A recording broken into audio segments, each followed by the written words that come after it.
Guatemala, over 50% of the population live off of agriculture. The majority of them are living in rural locations and are below the poverty line. We're here working with an exciting NGO called Semilla Nueva that has big hopes and aspirations to combat these important issues. The majority of the world's poor people rely on agriculture for their livelihoods. And at the same time, the way that they farm creates cycles of poverty where they basically degrade their land to get higher yields. And in the long term, that becomes a trap. They end up producing less and less and needing to spend more and more. And you get stuck in poverty that way.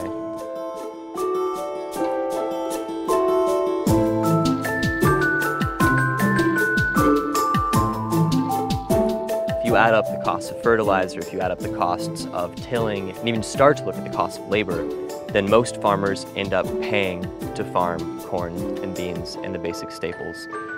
And that's a huge problem. It means that agriculture, instead of lifting people out of poverty, is actually sucking them deeper and deeper into it. And so our whole goal then is, how can we work on lifting farmers out of poverty by teaching them ways to grow more sustainably and more effectively? We're working to collaborate with local farmers through a system called the promotor system, also known as the farmer-to-farmer system. And through this model, we're educating farmers who then go on to educate their neighboring farmers and the local communities about sustainable agriculture practices. One of our promotors, Ender Lopez, in the town of Chacana Grande in the Tierra Fria, has been working really hard to implement worm composting practices with his community. And he held a workshop in May where community members were able to come and learn how to make a worm compost on their own. And he's very enthusiastic about pursuing alternative practices that are both economically viable and environmentally sustainable for his land so that he can continue farming for many years to come. No plástico. No plástico.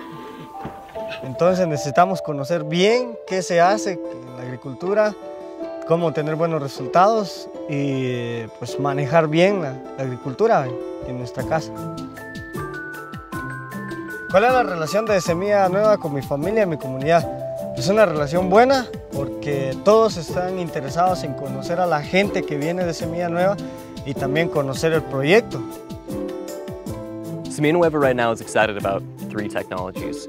2 of these, agroforestry and green manures, allow farmers to grow their own fertilizer, which helps them reduce their biggest cost. And the 3rd one, conservation tillage, helps them protect their soil from droughts, floods, and other big problems. People think that this is a crazy idea. They think it's going to attract bugs and snakes and all sorts of stuff, but it's only when they try it, put it into practice for a year or 2, see the results, they have somebody from their community being able to show the results that really works out.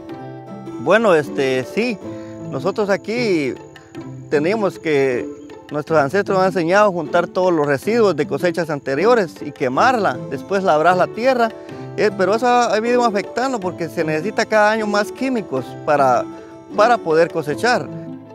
Isaías Alvarado was our gateway into this community and also our first promotor. What that means is that he worked with us to help develop the first technologies that we utilized in this area, helped us refine them, and helped bring the community together around them. He's been an amazing, amazing assistant in this whole process and the key to it.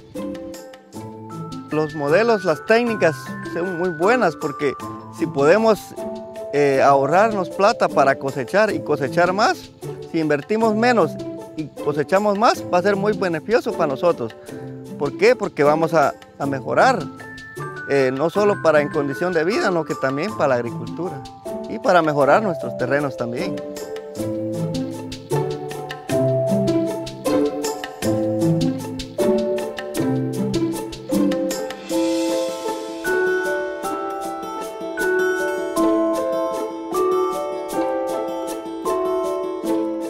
The soil really represents the thin skin that we depend on for most of our global food production.